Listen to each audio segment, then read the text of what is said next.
গণমাধ্যম ঠিকই জানতো যে কিভাবে ভায়োলেন্স ইনসাইট করা হয়েছে। রোগী বৈঠাকে আনতে বলেছিলেন যে আমি রাস্তা দখলের যে রাজনীতি, এটা এই যে আপনি তখনকার যে রিপোর্ট গুলো দেখেন, ওই পরের দিন 29 অক্টোবর 2006 রিপোর্ট গুলো দেখেন, এটা নিয়ে কি সিরিয়াসলি আমরা কোন রিপোর্ট করেছি? কার রোল ছিল এই ভায়োলেন্সে? গণমাধ্যমের ভূমিকা সত্যিকার অর্থে গত 16 বছরে আমি বলবো যে কিছু কিছু ক্ষেত্রে অনেক হিরোইক রোল প্লে করেছেন। অনেক সাংবাদিক নির্যাতিত হয়েছেন, তারা ডিফাই করেছেন এই ফ্যাসিবাদী রিজিমকে। তাদের হিরোইজমের কোনো তুলনা হয় না।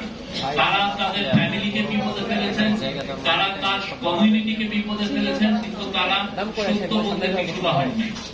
আমি সেই সমস্ত সাংবাদিকদেরকে স্যালুট জানাই। সবাইকে বলি যে আজকে যে জুলাই আগস্টে যে বিশাল একটা গণঅভ্যুত্থান হলো, বাংলাদেশের ইতিহাসে একটা আনপ্রেসিডেন্টেড গণঅভ্যুত্থান হলো, এই সাংবাদিকদের, এই যে অকুতোভয় সাংবাদিকদেরকে আমি ফার্স্টে স্যালুট জানাই। আমি শুরু করছি। কিন্তু আমাদের এই যে 16 বছরে যে ভয়াবহ একটা ফ্যাসিবাদী রেজিম হল, এইটা ফ্যাসিবাদী ব্যবস্থা কায়েম করতে হলে সম্মতি উৎপাদন করতে হবে। এই সম্মতি উৎপাদনের কাজ করেছেন বাংলাদেশের বিশাল সংখ্যক সাংবাদিক বৃন্দ। এটা নিয়ে আমাদের সত্যিকার আমরা বলছি যে ফ্যাসিবাদী সাংবাদিক, ফ্যাসিবাদী, আমাদের নিয়ে এটা নিয়ে আমাদের সিরিয়াস কাজ করতে হবে। আমরা বললেই কিন্তু ব্যাপারটা দাঁড়ায় না। আমাদের সবাই, আমি সবাইকে বলবো যারা সাংবাদিক আছেন, গত 16 বছরে আর কি রোল ছিল সেটা নিয়ে গবেষণা করা। কাউকে আমরা সুইপিং রিমার্ক না করি, কিন্তু আমরা প্রত্যেকটা এপিসি ঘুরে আসি, দেখি কিভাবে কার কি রোল ছিল, কে কিভাবে জার্নালিজমটা করেছেন।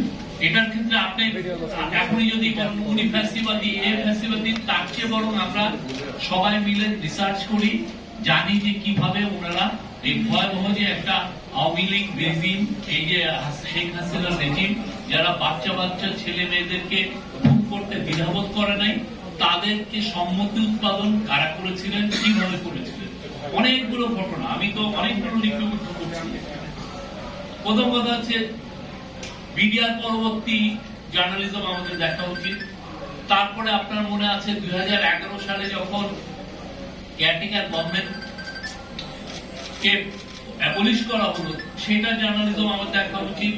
2013 সালের ডিসেম্বরে আপনার অনেকগুলো ছেলে মেয়ে নিখোঁজ হয়ে গেল। ঘুমের আগেও হয়েছে, ইলিয়াস আলী 2012-তে গুম হয়েছেন, বাট ওইটা একমাত্র, ওইটা ছিল হলো সবচেয়ে একই সাথে সবচেয়ে বেশি। আপনি দেখেন কয়টা পত্রিকা রিপোর্ট করেছে, কয়জন এগুলো নিয়ে কথা বলেছে, এবং এটা যখন রিপোর্ট গুলো আসা শুরু হলো, কারা কারা আবার এই রিপোর্ট গুলো নিয়ে, এই লোকগুলোকে নিয়ে খুব কটূক্তি করেছে, কোন কোন সাংবাদিক। তারপরে আপনার 2014, 2018, 2024-এর ইলেকশনকে কারা কারা জাস্টিফাই করেছে কিছু করার ভয়াবহ রকমের, এবং তারা দেখাতে চেয়েছে যে এইগুলো লেজিটিমেট ইলেকশন, এবং এই লেজিটিমেট ইলেকশনের পিছনে তারা ভয়াবহ ভাবে সাপোর্ট দিয়েছে। তারপরে আইসিটি অ্যাক্টের কথা মনে আছে, সেই সময় এটা একটা ক্যাঙ্গারু অ্যাক্ট ছিল, ক্যাঙ্গারি কোর্ট ছিল সেই সময়। আমরা একে আমরা রিফর্ম করার চেষ্টা করছি। সেই কোর্টের ওই আইসিটি ইন্টারন্যাশনাল ক্রাইমস ট্রাইব্যুনালের মাধ্যমে যে বিচারগুলো হয়েছিল, সেই বিচার ব্যবহারে যেই ধরনের ফাঁসি দেওয়া হয়েছে, সেগুলো নিয়েও আমাদের রিপোর্ট করা উচিত। আমি জানি অনেক পত্রিকা আইসিটি যে একটা যে দুর্বল একটা কোর্ট, সেটা নিয়ে একটা কথা পর্যন্ত লেখে নাই। তারা ভয় পেয়েছেন এতে কন্ট্রোভার্সিয়াল হয়ে যাবে, তাহলে এই ফাঁসির কাজটা হয়তো বা ব্যাহত হবে।